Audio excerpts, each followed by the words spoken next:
غسل جنابت کا طریقہ۔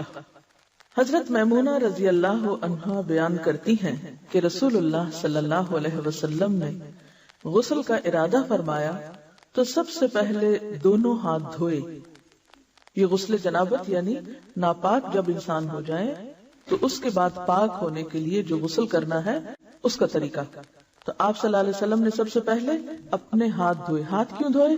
کیونکہ باقی کام سب ہاتھوں سے ہی کرتا ہے انسان، تو اگر صفائی کرنے والے ٹول صاف نہیں تو صفائی کہاں ہوگی۔ پھر شرمگاہ کو دھویا یعنی استنجا کیا۔ پھر بایاں ہاتھ جس سے شرمگاہ کو دھویا تھا یعنی استنجا کیا تھا زمین پر رگڑا، پھر اس کو دھویا۔ زمین پہ کیوں رگڑا؟ اس لیے کہ اس زمانے میں صابن اس طرح اویلیبل نہیں ہوتا تھا، تو مٹی پاک کرنے والی ہوتی ہے، مٹی کے اندر ایسی صلاحیت ہوتی ہے جو جرمز کو کل کر دیتی ہے۔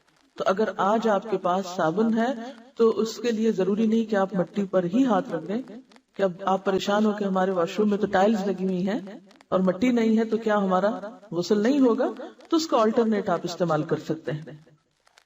پھر کلی کی اور ناک میں پانی ڈالا، پھر چہرہ دھویا، پھر کوہنیوں تک ہاتھ دھوئے، پھر سر پہ پانی ڈالا اور بالوں کی جڑوں تک پانی پہنچایا۔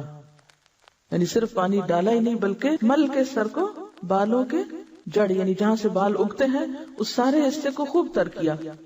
3 بار سر پر پانی ڈالا، پھر تمام بدن پر پانی ڈالا، یعنی پہلے سر پہ 3 بار ڈال کے اس کو سارا دھو ڈالا، پھر پورے جسم پر پانی ڈالا، پھر جہاں آپ نے غسل کیا تھا اس جگہ سے ہٹ کر پاؤں دھوئے۔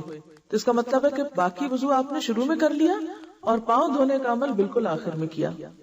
حضرت عائشہ رضی اللہ عنہا اور حضرت عبداللہ بن عمر رسول اللہ صلی اللہ علیہ وسلم کے غسل جنابت میں وضو کا ذکر کرتے ہوئے فرماتے ہیں کہ آپ نے سر کا مسح نہیں کیا بلکہ اس پر پانی ڈالا۔